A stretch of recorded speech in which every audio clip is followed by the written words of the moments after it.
RFO Mayotte, c'est la rencontre entre la tradition islamique et le dynamisme d'une station moderne, dotée de la télévision, mais qui donne néanmoins la priorité à la radio. Yves Rambaud, directeur de RFO Mayotte, nous explique le pourquoi de la chose. Oui, c'est sur la radio que nous portons nos efforts. Pourquoi ? Eh bien parce que la radio, elle pénètre partout, dans les villages les plus reculés, auprès des pêcheurs ou même dans les champs. Nous nous occupons évidemment de la télévision, mais il faut savoir que l'électrification de Mayotte est en cours et que la télévision, pour le moment, n'est reçue que dans les 2 grandes cités que connaît Mayotte. La radio à Mayotte, c'est donc l'instrument de communication, l'instrument de service public. C'est en tout cas le média indispensable au développement que connaît la collectivité territoriale.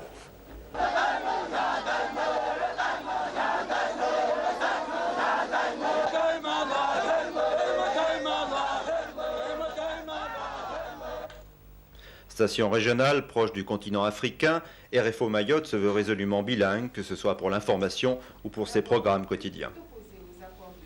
Ce week-end, le FLNKS doit désigner un nouveau président.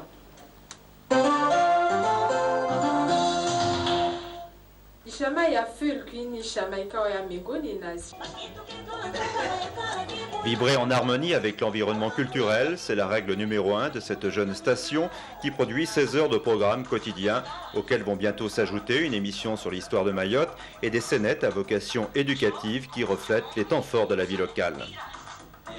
Pour l'heure, la tranche la plus écoutée se situe entre 6 et 10 heures. C'est le rendez-vous de la musique anglo-saxonne et africaine, mais également de la musique mahoraise, très influencée par Madagascar. Une tonalité black music dont l'ambassadeur ne pouvait être qu'un rasta.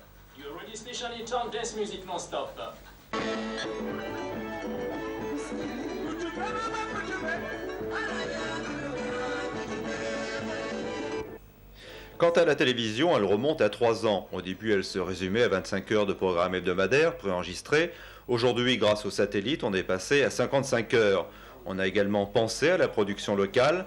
Ainsi, depuis 9 mois, des journalistes confectionnent un journal télé d'une dizaine de minutes, diffusé chaque soir à partir de 19h30. Un JT agrémenté d'un interlude illustrant la vie mahoraise au quotidien. Un tout qui remporte un vif succès auprès de la population qui, pour la première fois, peut se voir à l'écran.